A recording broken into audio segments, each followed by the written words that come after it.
본 방송에서 제공하는 투자 정보는 투자 판단에 대한 조언입니다. 방송에서 제공하는 주식의 가치, 가격 상승 및 하락에 대해서는 방송사에서 보장하지 않습니다.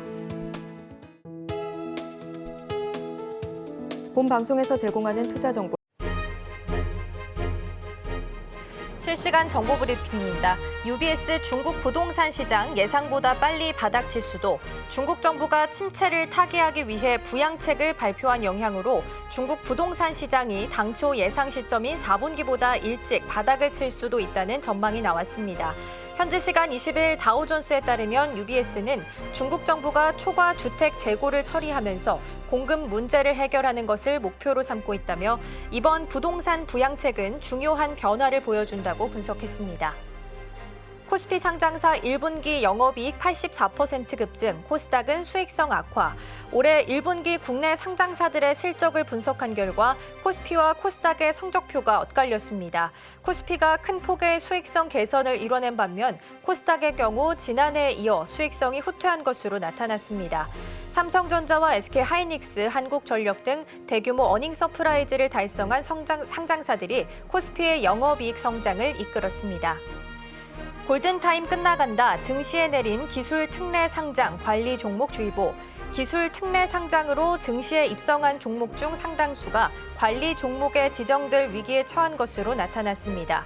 관리 종목에 지정될 경우 상장 폐지로 이어질 가능성이 높은 만큼 전문가들은 감사 보고서와 재무제표를 꼼꼼히 살펴볼 것을 조언했습니다.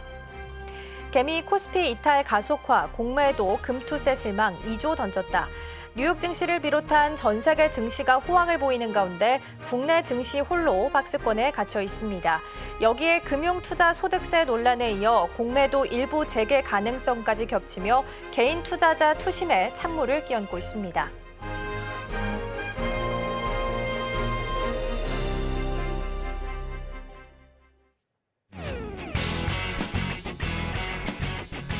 시청자 여러분 안녕하세요. 증시구 시작합니다. 진행의 이가은입니다. 어제 우리 시장은 하락하면서 마감했습니다. 코스피는 외국인과 개인이 팔았지만 기관이 좀 순매수를 하면서 지수를 떠받드는 모습이었고요. 코스닥은 HLB의 여파로 하락 마감하면서 양시장 좀 엇갈린 흐름을 보였습니다. 오늘은 어떻게 출발하게 될까요? 개장 전 분위기 함께 살펴보고요. 주목할 만한 종목들도 함께 체크해 보도록 하겠습니다. 오늘 도움 말씀에는 지니인베스트먼트 정선호 대표 화상으로 연결되어 있습니다. 대표님 안녕하세요. 네, 안녕하세요. 네, 먼저 첫 번째로 개장 분위기 좀 짚어주시죠. 일단은 오늘 여러분들이 좀 주목해봐야 될 이슈라든지 오늘 좀 이제 이 방송을 통해서 여러분들한테 이야기하고 싶은 거는 우리 최근에 자꾸 이슈되고 있는 한동훈 전 장관에 대한 이야기를 좀 해보려고 합니다. 최근에 이제 이 총선 이후에 이제 총선 이후에 많이 좀 조용한가 싶었더니 다시 뭐한다. 전대 등판론이 나오면서 여기에 대한 이런 모멘텀이 좀 나와주고 있어요. 그러다 보니까 사실 이게 왜 지금 시장에 우리가 관심을 가져봐야 되느냐라고 한다라고 하면은 이런 지금 등판한다는 것 자체가 뭐다? 지금 이제 결국에는 이 전 한동훈 전 장관이 뭐 하게 된다? 지금 출마하는 거 아니냐? 그래서 지금 한동훈 전 비상대책위원장의 전당대 출마 희망시는 발언이 이어지고 이런 출마가 나중에는 결국에 어디까지 연결될 수 있느냐. 이제 여러분들이 이제 다가오는 보통의 이제 대통령 선거 지금 아직 3년 남았다 생각할 수 있는데 주식에서는 3년이 아닙니다. 주식시장에서는 이 대통령 선거 관련되어 있는 모멘텀의 수혜주들, 대선 관련되어 있는 정책적이라든지 인물적이라든지 이런 관련 모멘텀들이 있죠. 그런 수혜주들이 움직이는 게 보통 통상 언제부터 3년 전부터 움직이기 시작해요. 그러다 보니까 지금이나 한동훈 전 비상대책위원장이 출마하는 게 아닌가에 대한 기대감이 현재 시장이 나와주고 있고요. 그러다 보니까 이제 사실상의 지금 지지율이 60%다 이런 이야기가 나와주는데 여기서 지지율이 60%다. 이게 왜 중요하냐고 하면요. 이 지지율 관련되어 있는 부분이 여러분들이 보시면 아시겠지만 과거에도 이제 얘기했던 게 뭐다. 이제 과거에도 이제 한동훈 이제 아까 얘기했다시피 전 이 비상대책위원장이 말했던 게 민심이 부르면 나는 언제든지 출마할 결정이 되어 있다라고 이야기를 했어요. 그러니까 민심이라는 건 나의 결정과 무관하게 여러분들의 의견, 여러분들의 뜻에 따르겠다. 나는 오로지 여러분들이 만약에 나를 필요로 한다라고 하면은 지금 뭐 하겠다? 출마를 할 것이고요. 필요로 하지 않는다라고 하면 출마하지 않을 것이다. 뭐 그런 표현을 좀 보시면 좋겠죠. 근데 결국에는 지금 뭐 한다? 아까 얘기했다시피 대표 출마 한 걸음 더 이런 이야기는 결국에 아까 얘기했다시피 지지율 60%는 결국 우리가 사실상의 뭐다? 사실상 이제 한동훈 전 국민의힘 비상대책위원장이 결국에는 뭐 할 수밖에 없다. 이 출마를 할 것이고요. 이것이 지금 이제 뭐 하게 된다? 앞으로의 이 대통령 선거, 대선 관련되어 있는 반사이익 수혜주까지로도 연결될 수 있다를 이해하셔야 돼요. 여러분들 대표적인 게 과거에 이제 이 에이텍이라는 종목 같은 경우가 이제 이재명 당대표 관련되어 있는 수혜주잖아요. 근데 보면 알겠지만 보통 이렇게 통상에 움직이기 시작하는 경우들, 이제 대선 같은 경우가 이제 2022년도였다라고 하면은 3년 전부터 해서 이렇게 막 움직이기 시작합니다. 그러니까 늘 3년 주기로 큰 파동이 나왔다 죽었던 만큼 이제 우리가 2027년도를 봤을 때는 뭐 할 수밖에 없어요. 이건 아까 얘기했다시피 관련되는 반사익 모멘텀이 2024년도 5년, 이제 4년, 5년, 6년, 7년까지 가게 된다라고 하면은 3, 4년 차 정도 이런 텀이 발생하게 되는 거고요. 그러다 보니 이 관련 수혜주들 지금부터 여러분들 눈여겨봐야 되지 않나 좀 생각해보고 그 관점에서 오늘 여러분들에게 소개시켜드리고 싶은 종목은 저는 이런 이 랩지노믹스라는 종목을 좀 소개시켜드리고 싶어요. 여러분들 알다시피 결국에 이 대선이 되었던지 뭐가 되었던지 이런 인물적인 부분에 관련되어 있는 수혜주는 뭐로 연결되냐고 하면요. 정책 관련되어 있는 모멘텀으로 연결이 돼요. 여러분들은 알다시피 이제 윤석열 대통령이 과거 이제 대선에서 밀었던 게 탈원전 폐기였죠. 탈원전 폐기 관련되어 있는 정책을 밀면서 원전 관련되어 있는 수혜주들이 굉장히 크게 급등했습니다. 근데 지금 이제 여러분들 한동훈 장관 같은 경우는 과거부터 밀었던 게 뭐냐고 하면요. 주요 정책이 마약 근절이어서 여러분들 알다시피 마약과의 전쟁을 선포한다라고 하면서 최근에 이제 뭐 좀 가슴 아픈 사건 사고들도 많이 있긴 있었지만 마약 범죄로 인해 가지고 아무래도 여러분들이 이슈가 굉장히 많이 나와주면서 세간이 좀 떠들썩했던 그런 것들 기억해 보실 수 있을 겁니다. 그러다 보니까 이 주요 정책 중 하나, 이 마약이다라는 것을 토대로 봤을 때 마약 관련되어 있는 반사익 수혜로서 이 랩지노믹스가 좀 움직여줄 수 있지 않나 좀 생각해 보고 있고요. 랩지노믹스 같은 경우는 보다시피 마약센터 운영 부각이 되고 있어요. 근데 중요한 거는 이 랩지노믹스 이름에서도 기억나시겠지만 이 마약 센터를 운영할 수 있는 가장 근본적인 이유가 무엇 때문이냐? 진단 키트 개발입니다. 그러니까 진단 키트에서만 봐도 여러분 알 수 있죠. 키트에서만 본다 하더라도 마약으로 끝나는 게 아니라 이 종목 같은 경우는 제약으로도 엮이게 된다. 그러니까 제약 바이오로도 엮이게 되면서 현재 보면은 랩지노믹스 같은 경우가 이제 최근에 이제 큐리옥스 그 큐리옥스 2조 시장 규모 독점에 따른 상한가라든지 이런 거 차세대 진단 실험실 구축수에 이런 것들을 엮여주면서 충분히 이슈 받아줬다 보시면 좋을 것 같고요. 또 이제 보면은 지금이 여러분들 좋아하는 의료 AI로도 엮이는 만큼 충분히 상방에 대한 기대는 얼마든지 해볼 수 있다 생각하고 있습니다. 그래서 랩지노믹스의 차트를 본다라고 하면은 차트 역시도 여러분들이 좀 보면 좋은 게 지금 최근에 이제 하방 추세 때 돌파가 나오죠.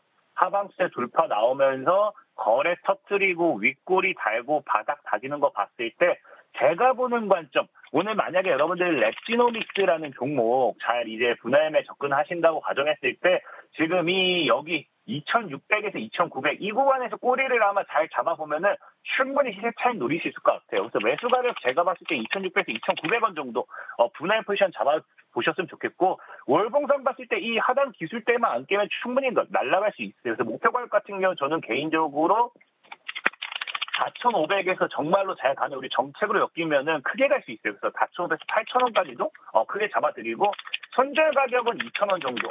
다만 늘 말씀드린 게 수익 구간에서는 꼭 익절가 잡고 가져가셨으면 좋겠다. 목표 가격 목표일 뿐 수익인데 안 팔면은 수익이 아니다 말씀드리면서 랩지노믹스 이 가격 전략대에서 한번 대응해 보시면 좋겠다 말씀드리면서 마무리하도록 하겠습니다.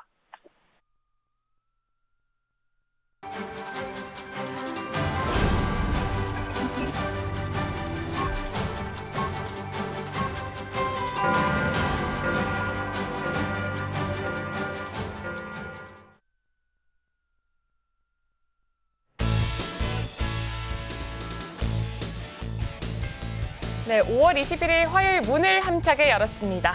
네, 전 거래 우리 증시 코스피에서 기관의 투자자들의 이 매수세가 몰리면서 0.6% 넘게 상승 마감했습니다. 반면에 코스닥 지수는 이 HLB의 그룹주들의 약세가 이어지면서 1% 가까이 하락하면서 마무리했습니다. 한편 뉴욕 증시에서는 주요 지수들이 혼조세를 보였습니다. 나스닥 지수는 사상 최고 기록을 경신을 했지만 다우 지수는 4만 선 하루 만에 내줬습니다. 그럼 여기서 개장 분위기 바로 확인해 보도록 하겠습니다. 네, 오늘 코스피, 코스닥 양시장 다른 방향 가리키고 있습니다. 코스피는 0.33% 하락한 2,733선 지나가고 있고요. 코스닥 시장은 0.26% 상승한 849선 가리키고 있습니다. 그럼 여기 이어서 바로 AI 빅데이터로 분석한 인기 종목 10개 바로 확인해 보도록 하겠습니다. 네, 오늘은 LS 에코 에너지부터 LX 인터내셔널까지 나와 있습니다. 그럼 먼저 LS 에코 에너지, 대한전선, 이구산업, 대창, 그리고 LS 일렉트릭까지 바로 확인해 보겠습니다. 네, 최근에 구리 가격이 사상 최고치를 돌파를 하면서 이 구리 전선 관련 기업들의 이 실적이 개선될 것이라는 이 전망에 이 관련 종목들 다 같이 인기 검색어에 올라온 것을 바로 확인해 보실 수가 있습니다. 이 전 거래일에 LS 에코 에너지는 장중에 상한가, 그리고 대창은 상한가 마감을 기록을 했고요. 대한전선은 7%대, LS 일렉트릭은 이제 10%대 상승 마감, 이구산업 23%까지 상승을 했지만 꼬리 달고 15% 상승 마감했습니다. 다음으로 로보로보 확인해 보겠습니다. 네, 로보로보가 글로벌 빅테크 기업인 AMD와 또 교육 콘텐츠를 활용해서 STEM 교육을 진행하겠다는 이 업무 협약 체결 소식에 매수세가 몰리면서 전 거래일에 상한가로 마감을 했습니다. 다음으로 폴라리스 오피스도 확인하겠습니다. 네, 폴라리스 오피스가 클라이언트와 이 AI 공공입찰 분석 및 또 입찰 서류 자동 생성 분야 협력을 위해서 업무 협약 체결을 했다는 이 보도가 나왔습니다. 마찬가지로 그래서 지금 이렇게 탑10 종목으로 올라와 있고요.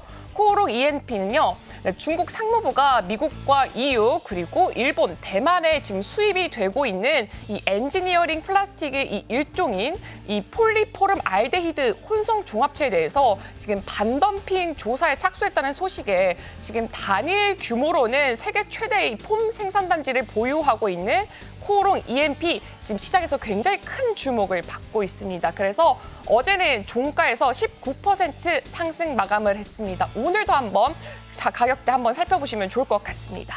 네, 지금까지 AI 빅데이터로 분석한 인기 종목 10개 확인해 보셨고요. 자세한 개장 분위기 이가은 앵커가 전달해 드리도록 하겠습니다. 네, 계속해서 개장 분위기 함께 살펴보겠습니다. 오늘 도움 말씀에는 하이투자증권 스마트 PB센터 이화진 과장 연결되어 있습니다. 과장님 안녕하세요. 네, 안녕하세요. 네, 일단 전반적인 개장 분위기부터 함께 좀 살펴주시죠. 네, 뭐 사실 어제 미국 시장 같은 경우가 다우존스가 좀 빠졌고 나스닥이 큰 폭으로 상승을 했는데 결국에는 엔비디아가 좀 시장을 이끌었습니다. 물론 오늘 이제 코스피 시장에서는 SK 하이닉스를 좀 제외하고는 어느 정도 좀 쉬어가는 좀 흐름이 되지 않나라고 생각을 하고 있는데 대신에 이게 양극화 현상이 계속 벌어지고 있죠. 코스피는 급등했다가 코스닥은 이제 HLR 이슈로 인해서 좀 굉장히 낙폭이 컸었는데 오늘 같은 경우는 좀 반대의 흐름으로 나오고 있습니다.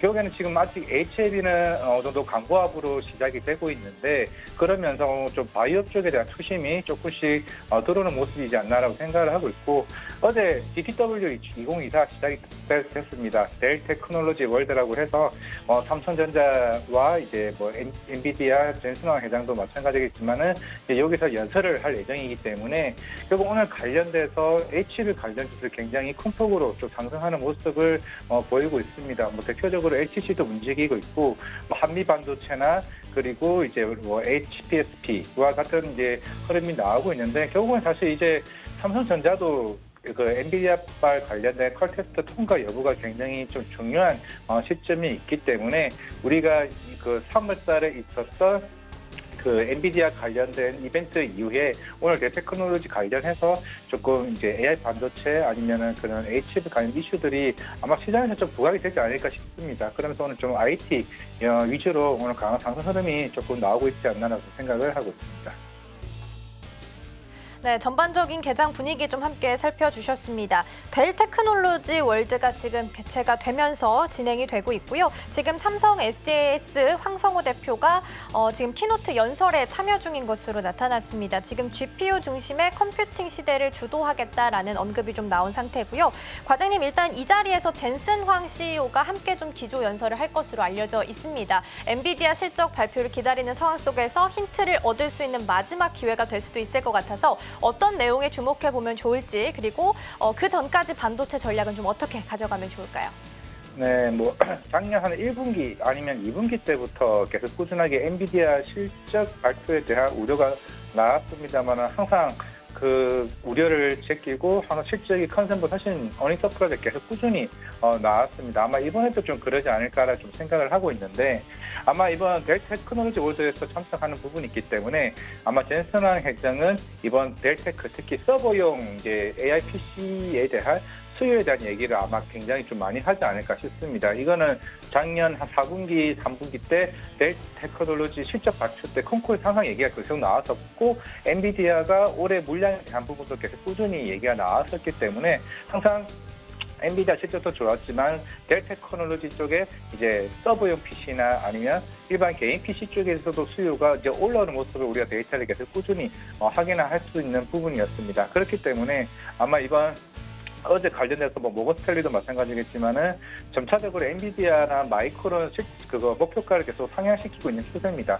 결국에는 어느 정도 시장에 대한 컨센보다 이번 실적 발표는 굉장히 좀 높게 나올 가능성이 높고, 결국에는 최근에 AMD나 경쟁사들도 본격적으로 이쪽 AI 반도체를 계속 꾸준히 증설을 하거나 세팅에 대한 이슈가 많았었기 때문에 아마 그와 관련된 이슈들, 그리고 AI PC 서브용 쪽에 대한 포화 상태나 향후에 몇 년도까지 꾸준히 성장할 수 있는 얘기를 할 수 있지 않을까 좀 생각을 하고 있습니다. 네, 우선은 지금 반도체 전반적인 전략 함께 좀 세워봤고요. 델 테크놀로지 월드에서 젠슨 황 CEO가 어떤 이야기를 하게 될지는 좀 체크를 해볼 필요가 있겠습니다. 들어오는 대로 저희도 확인되는 대로 전달드리도록 하겠고요. 먼저 인기 검색 종목들도 함께 좀 확인해보고 넘어가 보도록 하겠습니다. 먼저 HLB가 오늘 1위 자리에 올라와 있는데요. 0.21% 정도 상승하면서 오늘은 다시 한번 상승부를 켰습니다. 다만 어제까지 이틀 연속 하한가로 직행을 하면서 마무리를 했기 때문에 오늘장 안에서의 흐름 어떻게 될지 함께 좀 보시면 좋겠습니다. 더불어서 다른 제약 바이오주들에도 흐름 어떤지 함께 체크하시면 좋겠고요. 삼성전자 같은 경우에는 방금 전 속보 들어왔습니다. 전영현 부회장이 DS 부문장으로 임명됐다라는 소식 전해졌다라는 부분도 함께 체크해드리고요. 다만 소식 나왔고요. 오늘장에서는 0.51% 약보합 수준에서 출발합니다. 78,500원 선에서 거래되고 있습니다. 더불어서 관련 주들 중에서는 오늘 전선주들도 오늘 강하게 좀 움직이네요. 대한전선 그리고 KBI 메탈도 오늘 좀 강하게 움직이고 있고요. LS 에코에너지 같은 경우에는 어제장에서 52주 신고가를 기록했는데 오늘장에서 추가적으로 5% 정도 더 상승하면서 올라갑니다. KBI 메탈도 14%로 오늘 강하게 출발하고 있고요. 대한전선도 5%대 강세 보이면서 움직이고 있습니다. 이수페타시스는 1.37% 강세 좀 보이고 있고요. 대창은 구리 관련주죠. 오늘 어제 큰 폭으로 좀 올랐었는데 오늘장에서도 추가적으로 2.4% 정도 상승하면서 움직입니다. HMM 같은 경우에는 어제장에서 상하이 컨테이너 지수가 좀 상승하게 되면서 흐름 좋게 나타났었는데 오늘장에서는 3% 정도 밀리면서 움직이고 있습니다. HLB 제약도 오늘 2.2% 정도로 전반적으로 HLB 그룹주가 다시 한번 몇 가지 정도는 빨간불을 켜고 있는 상황을 확인할 수 있겠습니다. 과장님, HLB를 확인하고 가면 좋을 것 같네요. HLB 그룹주 중에 그래도 오늘 좀 빨간불을 켜는 종목들이 좀 보이고 있어서요. 다시 한번 HLB에 좀 저가 매수가 들어온 건지도 함께 확인해 주시면 좋을 것 같고요. 더불어서 오늘 아스코 초록 공개가 있기 때문에 다른 제약 바이오주들은 좀 어떻게 시선 가져가는 게 좋을까요? 네, 먼저 HLB부터 이제 말씀을 드리면, 사실 이틀 연속 이제 하한가도 나왔었고, 앞에 이전에 이제 사례들을 보시게 되면 대표적으로 FDA 이번에 CR에 관련된 보류 이후에 3개월 이내 FDA 승인한 회사가 뭐 키트루다도 마찬가지고 암젠도 마찬가지고 한 10개의 회사 사례가 있기는 합니다.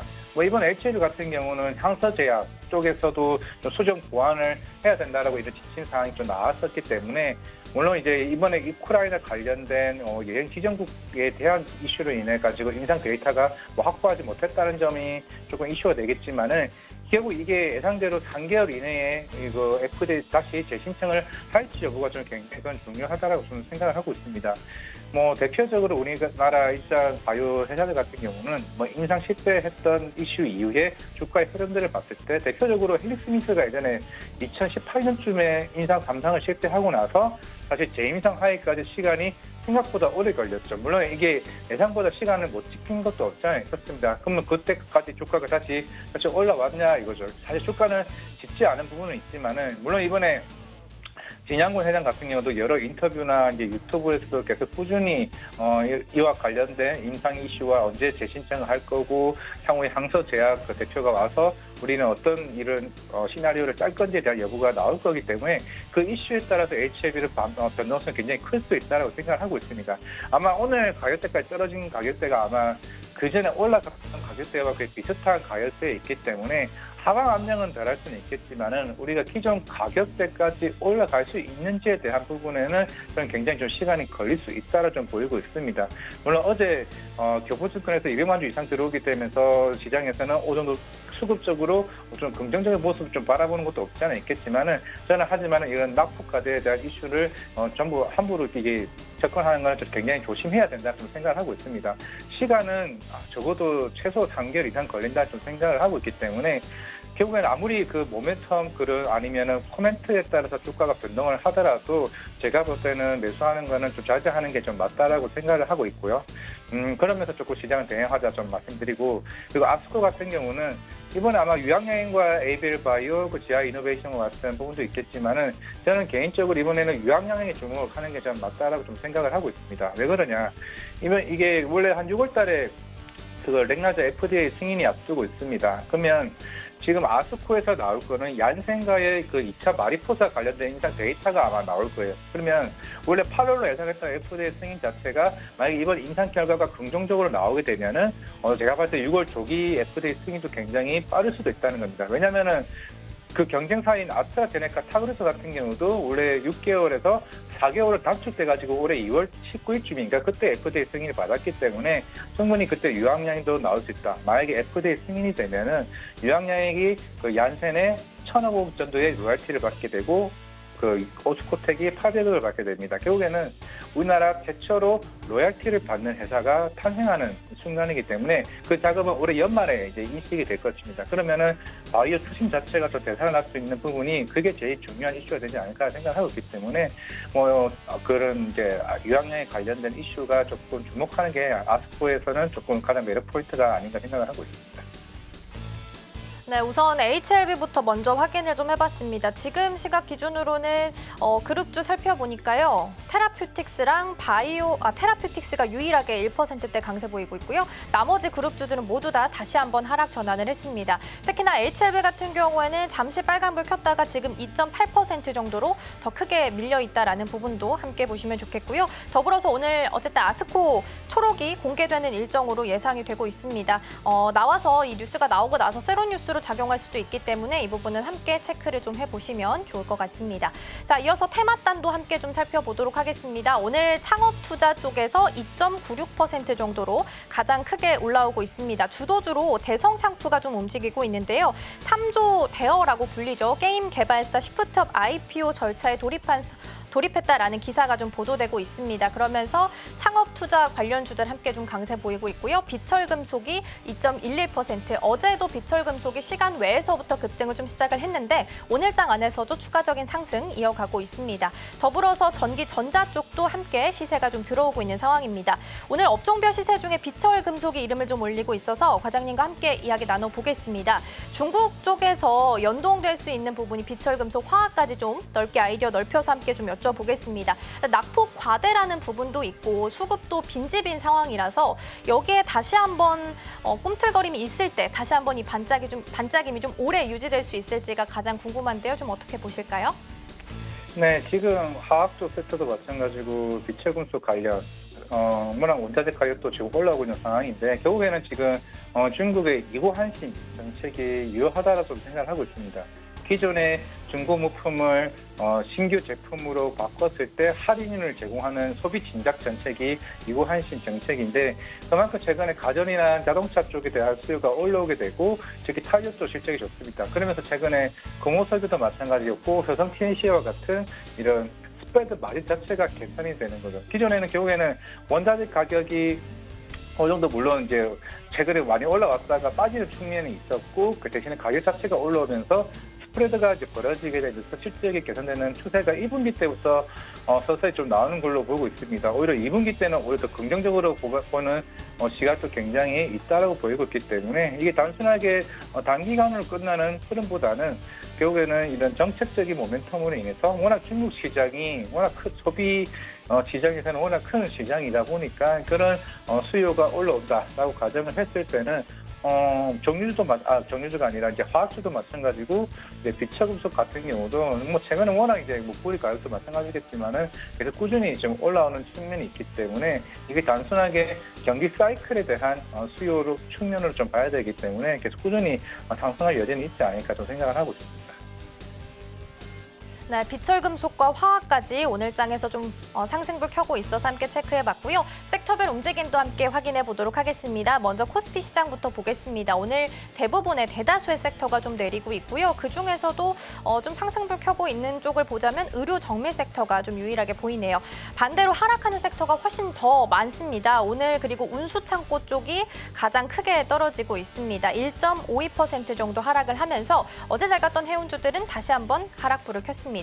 HMM은 2.74%, 펜오션도 2%대 하락률 보이고 있는 상황이고요. 흥하해운은 1.96% 하락합니다. 화학 쪽도 0.88%, 유통업 그리고 건설업, 의약품도 차례대로 지금 이름을 올리고 있는 상황입니다. 코스닥 시장도 함께 확인해 보겠습니다.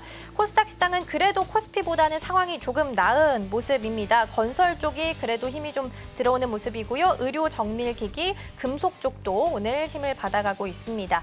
그리고 반도체 쪽도 오늘 IT 하드웨어와 함께 힘을 좀 받아가고 있는 모습까지 보실 수 있겠고요. 반면에 하락하는 쪽도 체크하겠습니다. 금융 쪽이 오늘 1%대 하락률 보이면서 떨어지고 있고요. 제약 쪽도 0.54% 정도 하락률 보이고 있습니다. 일단 여기서 HLB가 가장 큰 폭으로 떨어지고 있다는 부분, 그리고 경동제약이나 다른 제약주들도 함께 힘을 좀 빠지고 있는 모습까지 함께 보시면 좋겠습니다. 오늘 많이 떨어지고 있는 섹터가 코스피 시장에서는 훨씬 더 많이 보이고 있습니다. 오늘 저PBR 관련주들 금융이나 보험 쪽에서 함께 체크를 좀 해보면 어떨까 싶은데요. 코리아 세일즈에 나섰습니다. 밸류업 프로그램 세일즈에 나선 상황인데 이 자리에서 이복현 금감원장이 6월 안에 공매도 일부라도 재개를 하는 게 내 개인적인 목표다라는 발언을 하기도 했습니다. 그러면 외국인과 기관은 좀 불안할 수밖에 없는 상황인데 그렇다면 어느 쪽에 조심해야 되는지가 궁금한데요. 일단 실적이 좀 잘 안 나오는 쪽부터 가장 좀 리스크 대비를 좀 해야 될까요?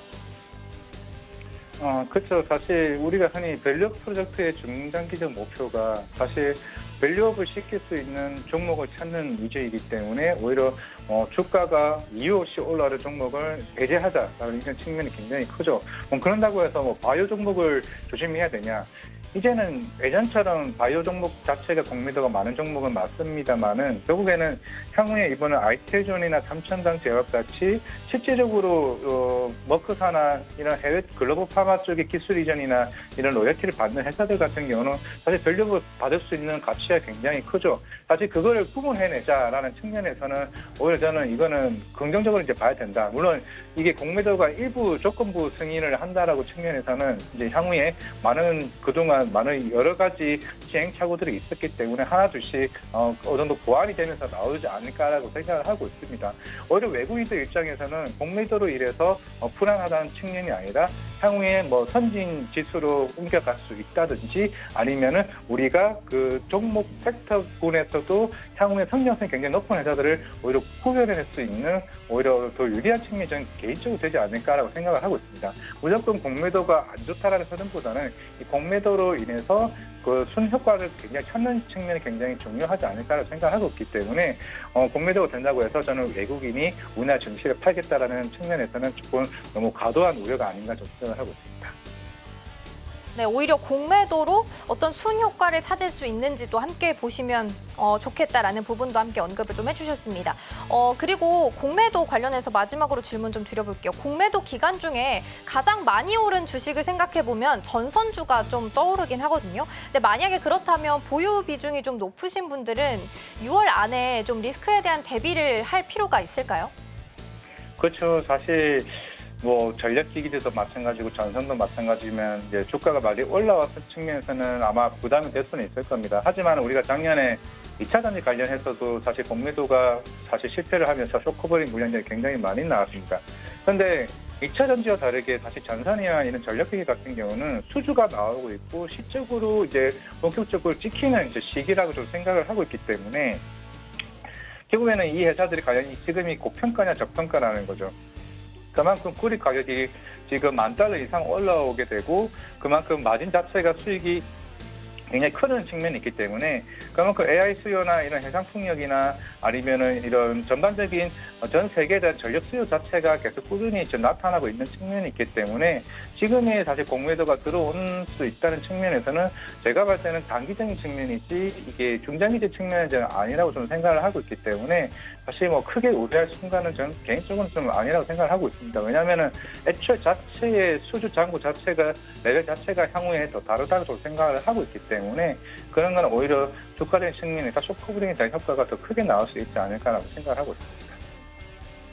네, 오히려 애초에 또 수주 잔고가 남아있기 때문에 또 너무 걱정할 필요는 없다라는 긍정적인 조언도 함께 좀 받아봤습니다. 오늘 도움 말씀은 여기까지 듣도록 하겠습니다. 과장님 고맙습니다. 네, 감사합니다.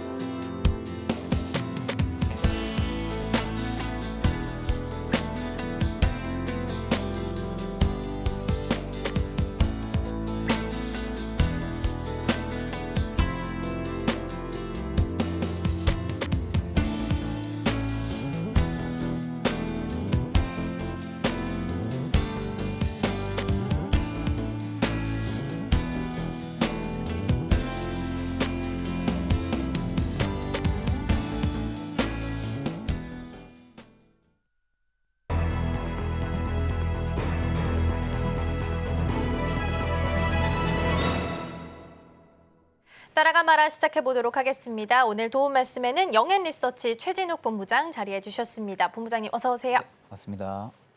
네, 나스닥이 사상 최고치를 경신했는데 IT 쪽은 그래도 힘이 들어오는데 나머지 전체적인 지수는 또 약보합 수준에서 흘러갑니다. 전반적인 개장 분위기 좀 어떻게 읽고 계세요? 일단 이제 코스피 같은 경우가 먼저 시가총액 상위 종목 삼성전자나 SK하이닉스가 아직까지는 좀 보합권에서 계속 등락폭을 보여주고 있는 상황이다 보니까 실질적으로 지금 코스피 같은 경우도 크게 빠지는 부분들은 없고요. 일단 약보합 지금 강보합 왔다 갔다 하고 있는 모습인데 일단 이제 전일 미증시만 놓고 보면은 일단 나스닥 같은 경우도 강보합으로 마감을 했고 일단 주목을 해야 되는 부분들은 필라델피아 반도체 지수가 좀 상승세로 마감을 해줬다라는 부분들이죠. 결국 지금 미증시 같은 경우만 놓고 봐도 AI 관련주들의 기대감이 굉장히 좀 많이 커져 있는 모습입니다.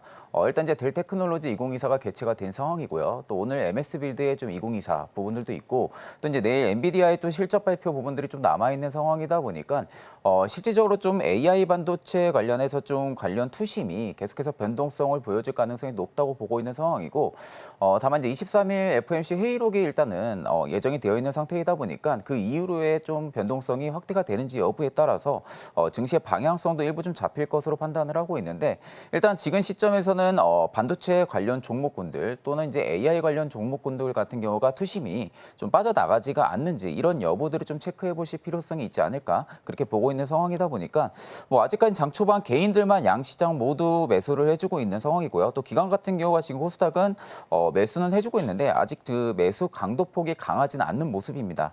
그렇기 때문에 일단은 오후장까지 좀 체크를 해볼 필요성이 있다고 보고 있는 상황이고 지금 같은 기조만 좀 유지만 해준다고 해도 재차 좀 저는 상승 기조로 좀 유지가 될 가능성이 높지 않을까 그렇게 보고 있는 상황입니다.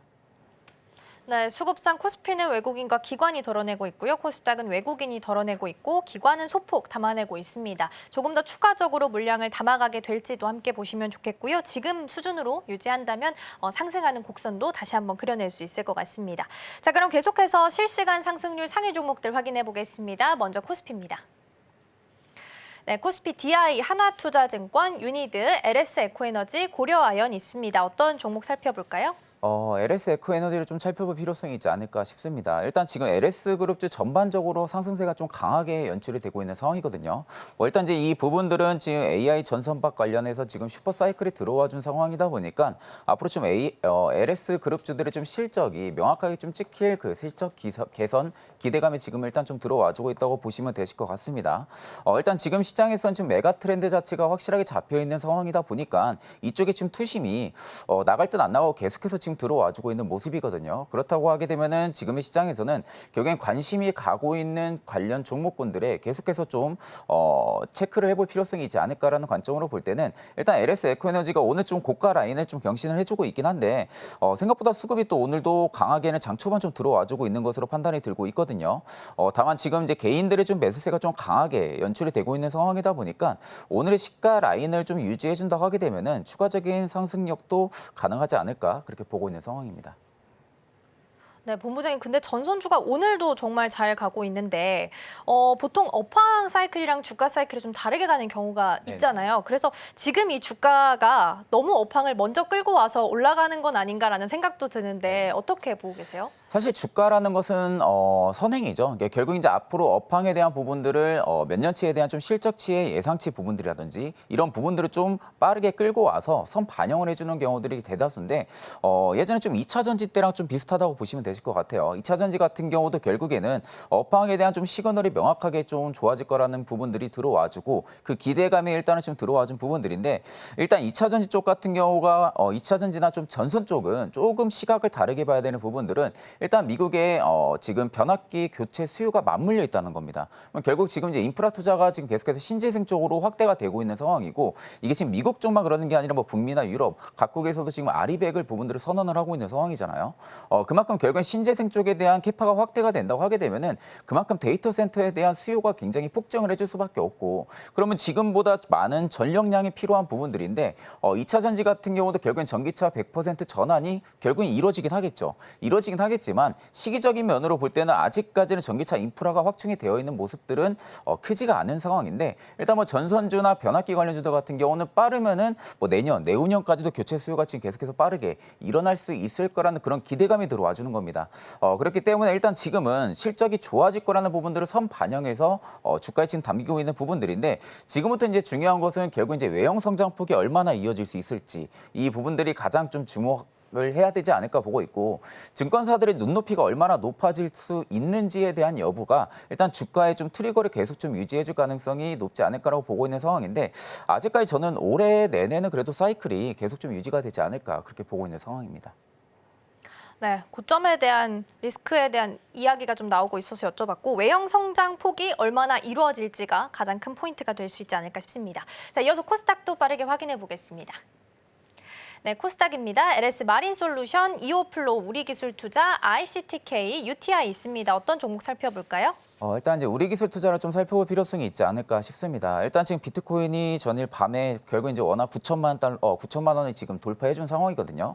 일단 이제 이 효과가 ETF에 대한 승인 여부에 따라서 기관들의 좀 투자 수요가 자극해진 부분들도 있지만 일단 이번 주 목요일 금요일 이더리움 현물 ETF 승인 여부가 지금 예정이 되어 있는 상태입니다.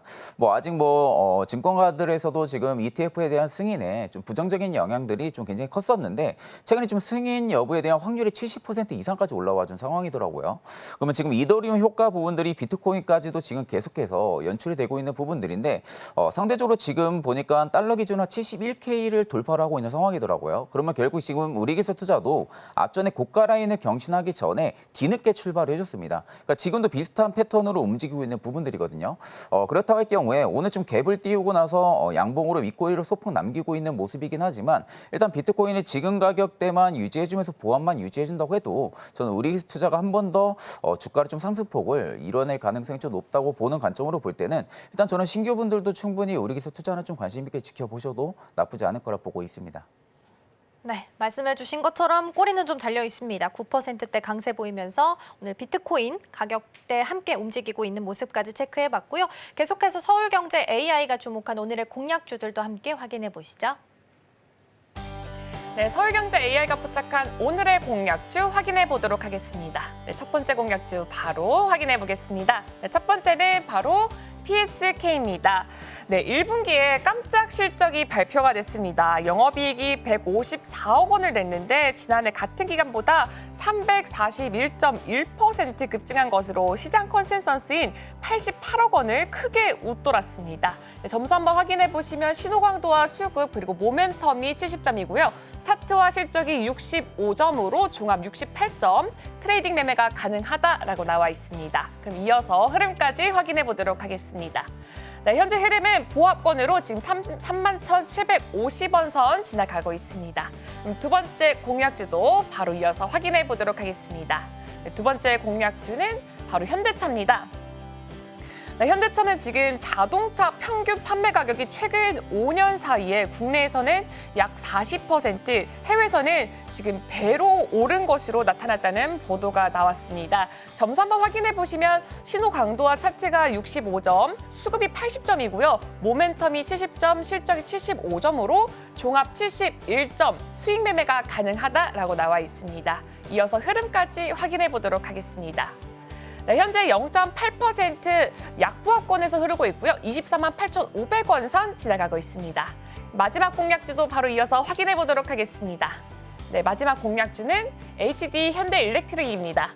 네, HD 현대일렉트릭 같은 경우에는요, 세계 최대 주가지수 산출 업체인 이 모건 스탠리 캐피털 인터내셔널이 한국 지수에 이 HD 현대일렉트릭을 편입한다는 소식이 들렸습니다.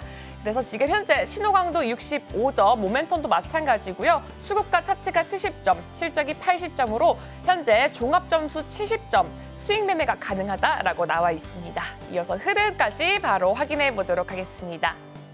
네, 현재 1.54% 내림폭 보여주고 있고요. 25만 6천 원 선 지나가고 있습니다. 네, 지금까지 서울경제 AI가 포착한 오늘의 공략주 확인해 봤습니다. 네, 공략주들 함께 체크해봤고요. 이번에는 전문가가 가져온 종목 화면을 통해서 따라가 보겠습니다. 네, 첫 번째 종목은 제주반도체입니다. 이 종목은 따라갈까요, 말까요? 일단 지금 시점에선 따라가도 나쁘지 않을 거라고 보고 있는 상황이거든요. 일단 제주반도체 같은 경우가 지금 반도체 R&D를 좀 전문으로 하는 팹리스 기업인데 보통 이제 팹리스 기업들이 이렇게 시스템 반도체 쪽에 좀 전문으로 많이 합니다. 그런데 이제 다르게 제주반도체 같은 경우는 메모리 반도체 사업까지도 같이 운영을 하고 있는 기업이거든요. 그만큼 지금 어떻게 보면 외형 성장에 대한 모멘텀을 일단은 부여가치가 계속해서 프리미엄이 붙을 가능성이 좀 높다고 보고 있는 상황이고 일단 21일 오늘 MS빌드가 2024가 좀 개최를 합니다. 일단 MS빌드에 좀 2024가 개최를 하면서 이 안에서 결국 HBM 쪽이라든지 뭐 CXL, AI 칩 개발 관련한 좀 추가적인 업데이트 내용들이 좀 나올 가능성이 크다고 보고 있는 상황인데 결국 이제 추가적인 업데이트 내용들이 나온다고 하게 되면은 그간 좀 쉬었던 제주반도체 같은 경우도 한 차례 좀 수급이 들어와 줄 가능성이 좀 높다고 보고 있는 상황이고요. 이미 제주반도체 같은 경우도 뭐 퀄컴이나 미디어텍 쪽에서도 LP D램을 좀 인증을 받은 어떻게 보면 좀 국내에서 좀 유일한 기업 중에 하나입니다. 그만큼 결국엔 실적 개선에 대한 모멘텀이 올해 하반기에도 계속해서 이어질 가능성이 좀 높다고 보고 있는 상황이고 이미 뭐 온디바이스 AI 쪽에서는 대장 역할을 충분히 하고 있는 기업이거든요. 또한 지금 자동차 전장용 부품 쪽에서도 실적이 찍히고 있는 상황이다 보니까 올해 같은 경우는 온디바이스 AI 모멘텀과 또 자동차 전장에 대한 실적 개선 모멘텀이 좀 붙어질 가능성이 높다라는 관점으로 볼 때는 일단 저는 조금 바닥을 잡지 않았을까라는 관점으로 볼 때 충분하게 신규 분들도 관심을 가지고 좀 매수를 해보셔도 나쁘지 않은 결과가 나오지 않을까 그렇게 보고 있습니다. 네, 첫 번째 종목으로 제주반도체 살펴봤습니다. 또 21일 기준으로 MS빌드 2024 행사도 있으니까요. 함께 체크하시면 좋겠습니다. 자, 이어서 다음 종목도 화면을 통해서 확인해 보시죠. 네, 두 번째 종목은 GS입니다. 이 종목은 따라갈까요, 말까요? 일단 GSE도 단기적으로는 따라가셔도 나쁘지 않을 거라고 보고 있는 상황이거든요. 일단 지금 중동 쪽의 지정학적 리스크 부분들은 계속해서 이야기가 나오고 있는 상황이고 또 최근에 또 이란 대통령의 사망 소식이 좀 일단 나온 상황이거든요. 그로 인해서 일단 국제유가도 소폭 반등이 좀 나와주고 있는 부분들이고 지금 최근에 또 우크라이나 같은 경우도 러시아의 정유소에 좀 드론 공격까지도 지금 가하고 있는 상황이다 보니까 실제적으로 이제 국제유가가 한 번은 좀 변동을 보여줄 가능성이 높다라는 관점으로 볼 때는 GSE 같은 경우가 단기적인 좀 테마가 한 번 더 실릴 가능성이 좀 크다라는 관점으로 좀 말씀을 해드리고요. 그렇다고 지금 GSE가 뭐 실적이 그렇게 안 찍히는 기업도 아닙니다. 지금 결국에 이제 도시가스 쪽에서 산업으로만 놓고 봐도 공급 권역별로 이미 독점적인 좀 지위도 가지고 있는 기업이다 보니까 실적도 좀 생각보다 안정적인 선방을 좀 하고 있다라는 관점으로 볼 때는 일단 유가 부분들만 변동성을 보여준다고 하게 되면은 GSE가 한 번은 좀 펌핑이 나와줄 가능성도 크다고 보고 있는 상황이고 최근에 좀 거래량 부분들만 놓고 봐도 수급적인 부분들이 좀 많이 개선이 되고 있는 모습입니다.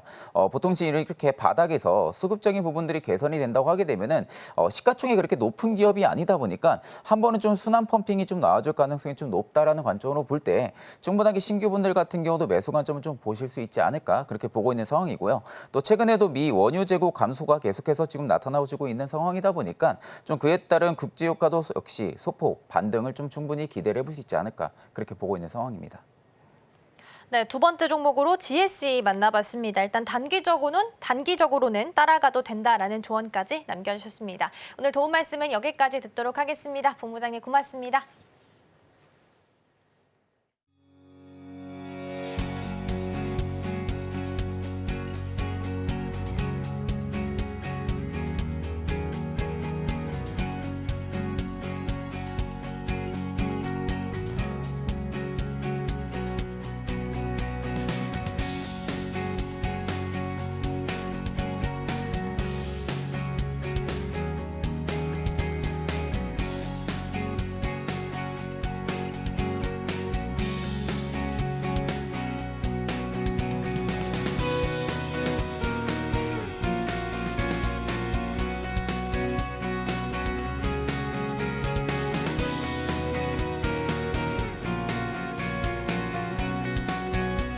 네, 오늘 증시 7, 8, 9에서 나왔던 종목들 한자리에서 다시 리뷰해보는 시간 가져보도록 하겠습니다. 첫 번째 종목부터 함께 만나보시죠.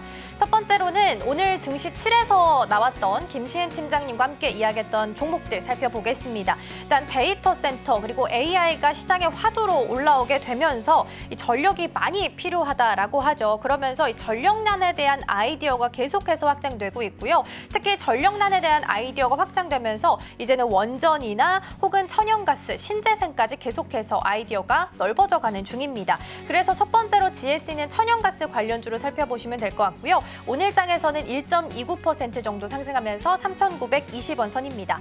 다음 종목으로는 한화솔루션 함께 보겠습니다. 반면 좀 엇갈린 흐름을 보이네요. 1.8% 하락하고 있고요. 31,200원 선에서 거래되고 있습니다. 더불어서 한화솔루션 같은 경우에는 태양광 관련주인데 중국산 값싼 패널에 대해서 제닌 옐런 재무장관이 관세에 대한 언급을 한 바도 있기 때문에 만약에 실제로 이루어지게 된다면 이 부분에 대한 프리미엄도 받아갈 수 있을 것으로 전망되고 있습니다. 오늘 가격 31,150원 선에서 형성하고 있습니다. 그리고 다음으로 증시 팔록 이동해 보도록 하겠습니다.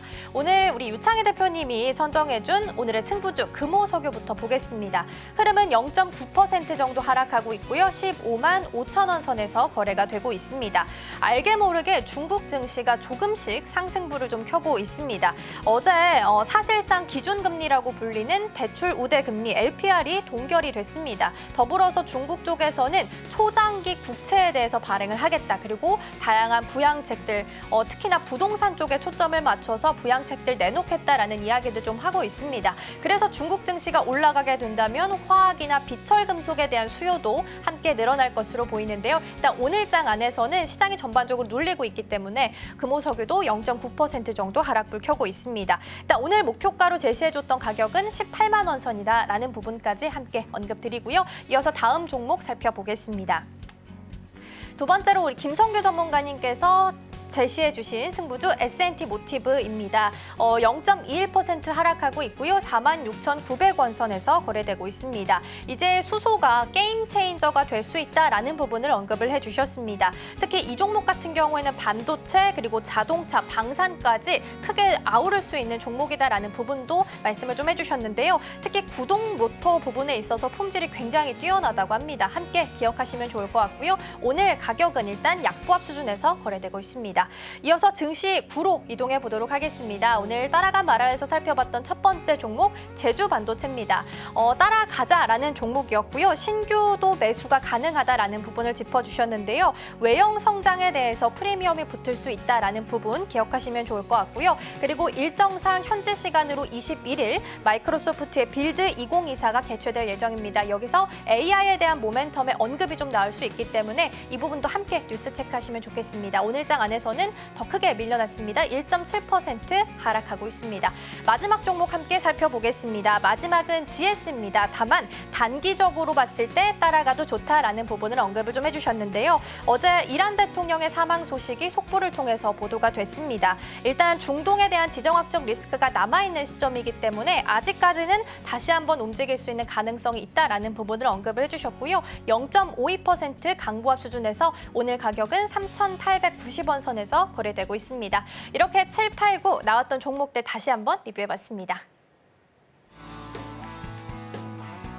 네, 오늘의 핵심입니다. 외국인 기관 동반 팔자세 코스피 약보합 출발하고 있습니다. 정선호의 이 종목에서는 랩지노믹스 전략 살펴봤습니다. 랩지노믹스는 1분기 해외 매출액이 전년 동기 대비 약 100배 성장한 120억 원을 기록했습니다. 그리고 제주 반도체는 따라가자는 의견, GSE는 단기적으로 따라가자는 의견 제시했습니다. 투자하실 때 참고하시길 바랍니다. 저희가 방송 중에 제공해드린 정보는 투자 판단을 위한 조언일 뿐 해당 종목의 가치와 수익률은 보장하지 않습니다. 저희는 내일 더 다양한 소식 준비해서 돌아오겠습니다. 시청해주신 여러분 고맙습니다.